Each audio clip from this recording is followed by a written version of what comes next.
नमस्कार, मेरा नाम है गौरव पाल। आप देख रहे हैं गौरव का चश्मा। बंगाल में सुप्रीम कोर्ट ने चुनाव से पहले एक बहुत बड़ा फैसला दिया है। ये सोच लीजिए कि जो चाल चलने की कोशिश बंगाल में की जा रही थी, वो पूरी तरीके से ध्वस्त हो गई है। सुप्रीम कोर्ट ने उन सब लोगों की मंशा पर हंटर चला दिया है जो बंगाल में एक बड़ी संख्या में वोटर्स के अधिकार को छीनने की कोशिश कर रहे थे, और विपक्ष बार बार ये आरोप ज्ञानेश कुमार मुख्य चुनाव आयुक्त पर लगा रहा था। जी हाँ दोस्तों, आपको बता दें कि सुप्रीम कोर्ट ने हाल ही में बंगाल चुनाव से पहले एक बहुत बड़ा फैसला दिया है, और उस फैसले में कहा है कि सिर्फ इस वजह से लोगों से वोटिंग अधिकार नहीं छीना जा सकता कि उनके मामले जो हैं वो ट्रिब्यूनल्स में पेंडिंग है। सुप्रीम कोर्ट ने कहा कि जो बंगाल में चुनाव होना है 2 चरणों में, 23 अप्रैल और 29 अप्रैल, 21 अप्रैल और 27 अप्रैल तक जिन लोगों की अपील पर ट्रिब्यूनल सुनवाई कर देता है, उन लोगों को वोट डालने दिया जाए, उनको वोटिंग अधिकार प्रयोग करने दिया जाए। जी हाँ दोस्तों, ये सुप्रीम कोर्ट ने बड़ा फैसला लिया है,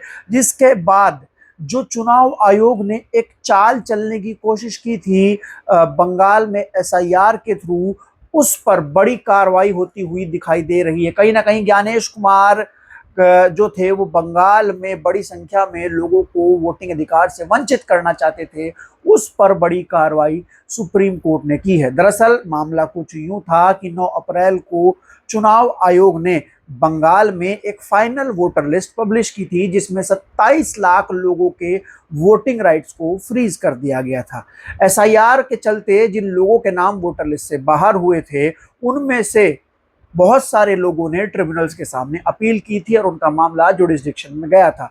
अभी ट्रिब्यूनल्स में कार्रवाई चल रही थी, सुनवाई चल रही थी, इतने में चुनाव आ गए, और ट्रिब्यूनल्स में कार्रवाई चलते चलते चुनाव आयोग ने जिन लोगों का मामला ट्रिब्यूनल्स में था, उनके वोटिंग राइट को फ्रीज कर दिया और 9 अप्रैल को एक फाइनल वोटर लिस्ट पब्लिश कर दी, जिसमें यह कहा गया कि अब वही लोग वोट डालेंगे जिनका नाम 9 अप्रैल की वोटर लिस्ट में था। यानी कि जो 27 लाख लोग जिन्होंने अपील दायर की थी, जिनका वोट था, लेकिन उनका वोट जो था वो कई तरीके की सिस्टमैटिक गलती, कई तरीके के ह्यूमन एरर, कई तरीके की चीजों की वजह से वोटर लिस्ट से बाहर हो गया था, उनको वोट डालने का अधिकार उनसे छीन लिया जा रहा था। इसको एक तरीके से बंगाल में एक चाल बताई जा रही थी चुनाव आयोग की, और कुछ लोगों का तो ये भी दावा था कि एसआईआर के चलते, ट्रिब्यूनल्स के चलते जिन 27 लाख लोगों के नाम जुडिस्डिक्शन में गए हैं, उनमें से अधिकतर लोग मुस्लिम कम्युनिटी के वोटर थे, और मुस्लिम कम्युनिटी का जो वोटर है वो टीएमसी का वोटर है,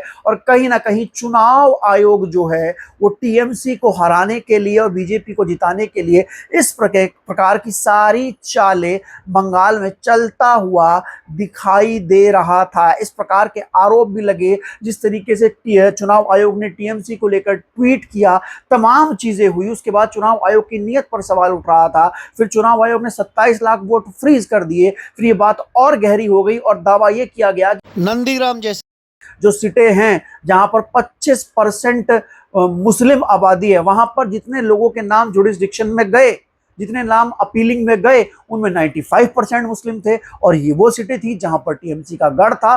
तो जाहिर सी बात है, कहीं ना कहीं चुनाव आयोग टीएमसी के खिलाफ, मुस्लिम वोटर के खिलाफ एक साजिश रच रहा था, जो आरोप लग रहे थे, और कहीं ना कहीं मुस्लिम वोटर्स को वोट डालने से रोकने की कोशिश कर रहा था। लेकिन सुप्रीम कोर्ट ने साफ तौर पर कहा कि 21 अप्रैल तक अगर ट्रिब्यूनल कुछ नाम पर सुनवाई कर देता है, जिनके नाम पर सुनवाई करता है, उनको 23 अप्रैल को वोट डालने दिया जाए, यानी कि 21 अप्रैल तक का टाइम दिया है।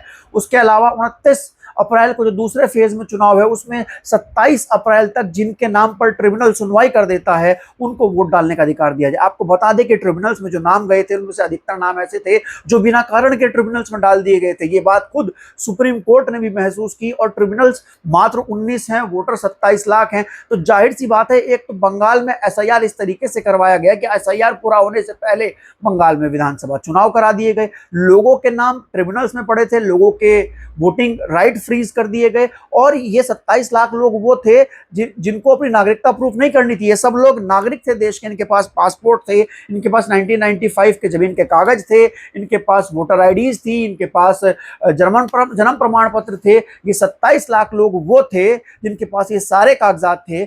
बस इन लोगों के नाम में गलती थी, इन लोगों के डेट ऑफ बर्थ में गलती थी, इन लोगों की सरनेम में गलती थी, प्लेस ऑफ बर्थ में गलती थी, और इनका जो डाटा था वो मिसमैच हो रहा था। इस वजह से इनका नाम ट्रिब्यूनल्स में डाला गया, जुरिसडिक्शन में डाला गया, और इसलिए ये लोग अपील करने के लिए ट्रिब्यूनल में गए। और जैसे ही ये लोग अपील करने के लिए ट्रिब्यूनल में गए, वैसे ही वोटिंग राइट फ्रीज कर दिए गए दोस्तों। यानी कि ये पूरी चाल चली गई कि ये 27 लाख लोग जो हैं वो वोट ना डाल पाए। इससे पहले आपको बता दें कि बंगाल में 91 लाख लोगों के नाम वोटर लिस्ट से हटा दिए गए हैं, और 27 लाख लोग अपनी अपील ट्रिब्यूनल्स में लेकर पहुंचे थे। जैसे ही ट्रिब्यूनल में सुनवाई चल रही थी, चुनाव आयोग का कर्तव्य था कि ट्रिब्यूनल में सुनवाई होती, उसके बाद चुनाव अनाउंस होता, लेकिन चुनाव आयोग ने पहले ही चुनाव अनाउंस किया और फिर वोटिंग्स को फ्रीज किया। 27 लाख लोगों के वोटिंग राइट फ्रीज करने की कोशिश की, और बताया जा रहा है कि इन 27 लाख लोगों में मैक्सिमम जो वोटर्स थे वो मुस्लिम वोटर थे। जिस तरीके से मुर्शिदाबाद सीट का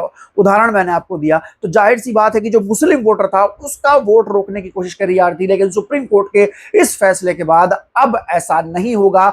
जिन लोगों के नाम ट्रिब्यूनल से क्लियर हो जाएंगे, मुस्लिम्स के नाम वोटर ट्रिब्यूनल से क्लियर हो जाएंगे, वो सब लोग वोट डाल पाएंगे दोस्तों, वो सब लोग वोट डाल पाएंगे। तो जाहिर सी बात है कि ज्ञानेश कुमार जो चाल चलने की कोशिश लगातार कर रहे हैं, ज्ञानेश कुमार जिस तरीके से ज्ञानेश कुमार पर आरोप लग रहे हैं बीजेपी की तरफ से खेलने के, जिस तरीके से टीएमसी बार बार ज्ञानेश कुमार को कह रही है, जिस तरीके से राहुल गांधी ज्ञानेश कुमार पर वोट चोरी के आरोप लगाते हैं, तो जाहिर सी बात है क्या ये वोट चोरी का नया तरीका ज्ञानेश कुमार ढूंढ के लाए थे, जिस पर सुप्रीम कोर्ट ने हंटर चला दिया है दोस्तों। जी हां, हंटर चला दिया है। आप इस पूरे मामले पर क्या कहना चाहते हैं, आपकी गहराई आप लोग कमेंट सेक्शन में लिखकर बता सकते हैं।